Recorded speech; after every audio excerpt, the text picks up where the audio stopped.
یہ جو صورتحال ہے جان لیجئے، اس وقت میں آپ کو بتانا چاہتا ہوں ہمارے ہاں ہر ادارہ سجدہ سہو کر چکا امریکہ کے سامنے، ٹوٹل سرنڈر۔ اور یہ بات جو قاضی حسین احمد صاحب کہہ رہے ہیں 100% درست کہہ رہے ہیں، 100% درست کہہ رہے ہیں۔ ٹوٹل سرنڈر، چاہے وہ بے نظیر ہو، چاہے وہ نواز شریف ہو، اور چاہے وہ کوئی اور ادارہ ہو آپ کا جو یہاں پہ قوت کا اصل سرچشمہ ہے اور منبع ہے، سب کے سب 100% جو ہے اس کے سامنے سجدہ کر چکے ہیں۔ یہی وجہ ہے کہ وہ بے نظیر کا ساتھ نہیں دے رہے۔ بے نظیر کا ساتھ کائے کو دے؟ اگر نواز شریف ان سے بڑھ کر، ہم بھی ہیں دربار کے، اگر یہ کہنے کے لیے وہ اس سے بڑھ کر تیار ہو تو اسے کیا ضرورت پڑی ہے؟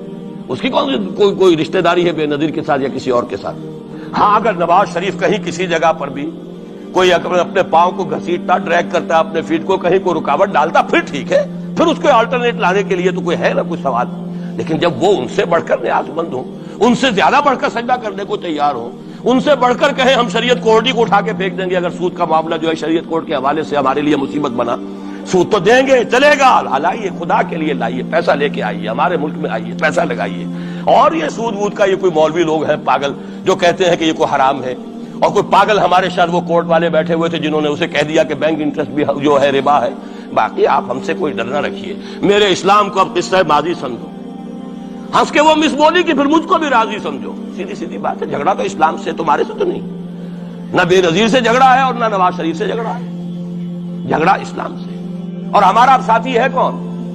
اللہ پر تو نہ یقین نہ اس سے ہمارا تعلق، جو معاملہ نہ دارت سخن آشنا نہ باشد۔ اللہ سے تعلق کیا ہے ہمارا؟ اللہ سے کون سی دوستی ہے؟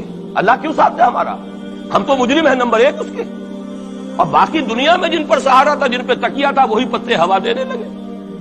وہ تو بالکل امریکہ کی پالیسی معلوم ہوتی ہے کہ ہمیں تو ہاتھ پاؤں باندھ کر جیسے ہندو کے سامنے ڈال دیا جائے۔